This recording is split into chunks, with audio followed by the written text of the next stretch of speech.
I always knew I was adopted. My father, James Richardson, never hid that fact from me. What my sister Catherine didn't know was that being adopted wasn't the only secret in our family.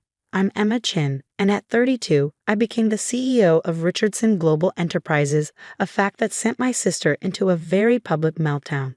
But let me start from the beginning. Dad adopted me when I was 6 after my biological parents died in a car accident in Hong Kong. He was there closing a business deal and visited the orphanage as part of his charitable works. Something about the quiet Asian girl reading advanced mathematics books in the corner caught his attention. 3 months later, I had a new home, a new sister, and a father who saw something in me that would change both our lives. Catherine, 2 years older than me, never accepted my presence. Where Dad saw potential, she saw competition. While I was diving into business books and learning about investments, she was focused on being the perfect socialite, the natural heir to the Richardson name. Blood will always matter more than paper, she'd say when Dad wasn't around. What none of them knew was that Dad had been preparing me to take over his company since I was 12. Those weren't just casual conversations about business over breakfast. They were carefully planned lessons. The summer internships weren't just to keep me busy. They were training grounds. By the time I finished my MBA, I knew every aspect of Richardson Global Enterprises intimately. Dad kept my training secret, not out of shame, but strategy. The business world is like a chess game, Emma, he'd tell me. The best moves are the ones your opponents don't see coming. Catherine married Trevor Williams, heir to a banking fortune, in what society pages called the merger of the decade. The fact that Trevor's bank was secretly struggling under bad investments wasn't public knowledge yet. But Dad and I knew. We'd been quietly buying up their debt through shell companies for months. When Dad was diagnosed with pancreatic cancer, he called me to his study one night. "It's time," he said, handing me a thick envelope. "Everything's prepared. Just remember what I taught you. Patience is the deadliest weapon in business." He died 3 weeks later.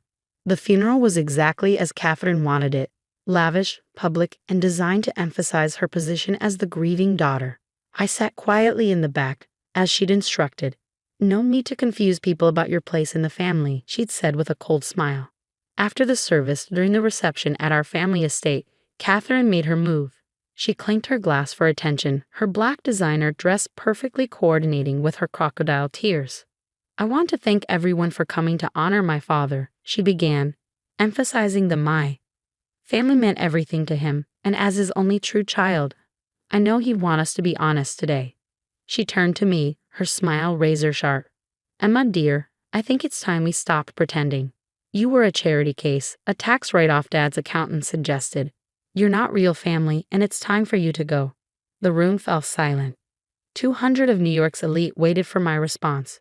Trevor smirked beside his wife, probably already spending the inheritance in his head. I stood slowly, straightened my simple black dress, and smiled. "Of course, Catherine. You're right, we should stop pretending." I walked to the door, then turned back. "See you at the will reading." "Don't bother," she called after me. Dad's lawyers already confirmed everything goes to his real hair. I just smiled again. "We'll see." 2 days later, in the Richardson Global Enterprises main conference room, Catherine's perfect world imploded. "This is the last will and testament of James Patrick Richardson," the lawyer began. Catherine sat at the head of the table, already holding a pen to sign the transfer papers. "To my daughter Catherine," the lawyer read, "I leave the following. Your trust fund will continue untouched, providing you the same monthly allowance you currently receive." Catherine's smile faltered. "That's it. Where's the rest?" "To my daughter Emma," the lawyer continued, "I leave controlling interest in Richardson Global Enterprises, all associated companies, properties, and assets, effective immediately." The pen fell from Catherine's hand. "That's impossible. She's not even a Richardson." "Actually, I spoke for the first time. I am. Dad legally changed my name years ago, and I've been serving as the company's shadow CEO for the past 5 years." "No," Catherine whispered. "No, no, no." "Security," I pressed the intercom button. "Please escort Ms. Williams out of the building. Her access has been revoked." As security approached, Catherine knocked over her chair. "You can't do this. I'm his real daughter." "Being real family," I said quietly, "isn't about blood, Catherine. It's about trust, loyalty, and vision." Dad understood that. I'm sorry you never did. I'll fight this, she screamed as security led her out. You'll never get away with stealing my birthright. I sat down in the CEO's chair, my chair. Actually, I already have. The real war, I knew, was just beginning. But Dad had taught me well, and I had plans Catherine couldn't even imagine. As her screams echoed down the hallway, I opened my laptop and began the changes that would reshape the Richardson empire. Starting with the Williams family bank. Catherine's meltdown hit social media before she even reached her car. Someone in the conference room had recorded her screaming about her fake sister stealing her birthright, and the video spread like wildfire. Within hours, #Richardson drama was trending, with people divided between supporting the rightful blood heir and the secret CEO's sister. I watched it unfold from Dad's old office, my office now, while signing the papers that would begin Catherine's financial ruin. She'd made her choice at the funeral. Now she'd learned why Dad had always said I was the better strategist. Her first move came the next morning, a lawsuit challenging the will, claiming I'd manipulated our father during his illness. Her lawyers filed emergency papers to freeze the company's assets. I'd been expecting this. In fact, I counted on it. Release the documents, I instructed my legal team. Within hours, every major news outlet received copies of my official adoption papers, my legal name changed to Emma Richardson Chin, and most devastatingly, video recordings of Dad explaining his succession choice. He'd made them during his last months, knowing Catherine would challenge the will. I choose Emma, he said in the video, looking directly at the camera, not because Catherine is inadequate, but because Emma is exceptional. She's been running this company in shadow for 5 years, turning record profits while her sister was planning charity galas. Blood doesn't make a CEO, vision does. Catherine's lawsuit was dismissed within days. But I wasn't done. Remember those shell companies buying up Williams' bank debt? The day after Catherine's lawsuit failed, Richardson Global called in all the loans. Trevor's family bank, already struggling, faced immediate bankruptcy. Catherine showed up at my office, her designer outfit slightly wrinkled. A telling detail for someone who'd never had a hair out of place. "You vindictive bitch," she spat. "You're destroying Trevor's family." I looked up from my computer. "Actually, you did that when you kicked me out of Dad's funeral. Actions have consequences, Catherine.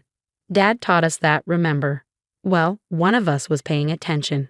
He was my father. He was our father. But while you were playing society princess, I was learning to run his empire. Did you really think those summer internships were just to keep me busy? That all those breakfast meetings were just casual conversations?" Her face paled. "Those were training sessions. Every single one. Dad knew who he wanted as his successor by the time I was 12. The adoption, the name change, the secret training. It was all part of his plan. You could have been part of it too, if you'd ever shown any interest in anything beyond your trust fund. I'll tell everyone," she threatened, "about how you manipulated him, turned him against his real daughter." "Go ahead," I interrupted, turning my laptop to show her the screen. "These are the records of every transaction from your trust fund for the past 5 years. The private shopping sprees disguised as charity donations. The business meetings that were actually spa days. Oh, and let's not forget the interesting transfers to Trevor's personal account. The ones that started right after you discovered his bank was failing." She sank into a chair. "How did you? I told you. I've been running this company for 5 years. Did you think I wouldn't monitor the trust funds? Dad knew about all of it. He just wanted to see if he'd ever come clean." The next phase of my plan unfolded over the following weeks. As Williams' bank collapsed, Richardson Global swooped in to save it, at the cost of Trevor's family losing control. Catherine and Trevor were forced to sell their mansion, their cars, their vacation homes. Their society friends disappeared as quickly as their wealth. Funny how that happens. But the real twist came during the shareholders' meeting 3 months later. As I presented the company's record profits under my official leadership, Catherine made one last desperate play. She burst into the meeting, waving papers. "I have proof," she screamed. "Proof that she's been manipulating company funds." Security moved to remove her, but I held up my hand. Let her speak. The documents she'd brought were actually plans I'd leaked through a carefully chosen channel, plans showing massive transfers of company funds. What Catherine hadn't realized was that they were records of her own embezzlement, done through proxy accounts she thought were untraceable. These transfers, she announced triumphantly, prove that Emma has been stealing from the company. Interesting, I replied calmly, because those transfers align perfectly with deposits made to these accounts. I projected a new set of documents on the screen. Accounts registered to Catherine Williams and Trevor Williams. The room erupted in chaos. Catherine's face went from triumphant to horrified as she realized she'd just publicly implicated herself in financial fraud. You set me up, she whispered. No, Catherine, you set yourself up. I just made sure everyone could see it. The SEC investigation was brief but thorough. Catherine and Trevor were indicted on multiple counts of financial fraud. Their remaining assets were frozen. The trust fund, their last financial lifeline, was suspended pending criminal investigation. Dad would have appreciated the symmetry. The sister who'd relied on blood ties losing everything to the sister who learned strategy. 1 year later, I sat in my office reviewing the latest acquisition proposals. Richardson Global had doubled in size under my leadership, expanding into new markets while maintaining the ethical business practices Dad had valued. My phone buzzed with a news alert. Catherine had taken a plea deal. 2 years in a minimum security prison, followed by 5 years of probation. Trevor had fled to a non-extradition country, leaving her to face the charges alone. I picked up the photo on my desk. Dad and me at my college graduation, both of us smiling, sharing a secret the world wouldn't understand for years. You were right, Dad, I whispered. Patience is the deadliest weapon. A notification popped up on my screen. Catherine's auction house was selling her remaining possessions to pay legal fees. Among the items, a family photo album listed as Richardson Family Memories. I bought it anonymously and had it delivered to her prison cell with a note. Blood isn't what makes a family. Trust is. You never understood the difference. The media eventually moved on to other scandals, other family dramas.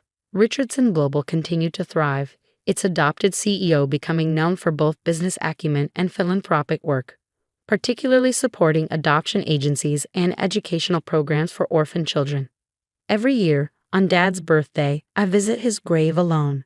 I leave 2 things, fresh flowers and a copy of the company's annual report. Last year, I added a 3rd item, a newspaper clipping about Catherine's sentence with a simple note. You taught me well, Dad. The best moves really are the ones they never see coming. Catherine gets out of prison next year. Her trust fund is gone. Her society friends have forgotten her. And her husband is sipping cocktails somewhere without an extradition treaty. Me? I'm in Dad's old office, my office, planning the company's next expansion. There's a new photo on my desk now, next to the graduation picture, me with a group of business students I mentor, all of them adopted, all of them learning what Dad taught me. That family isn't about blood, it's about choice. And sometimes the family you choose is better than the family you're born into. Just ask Catherine. I'm sure she has plenty of time to think about that now.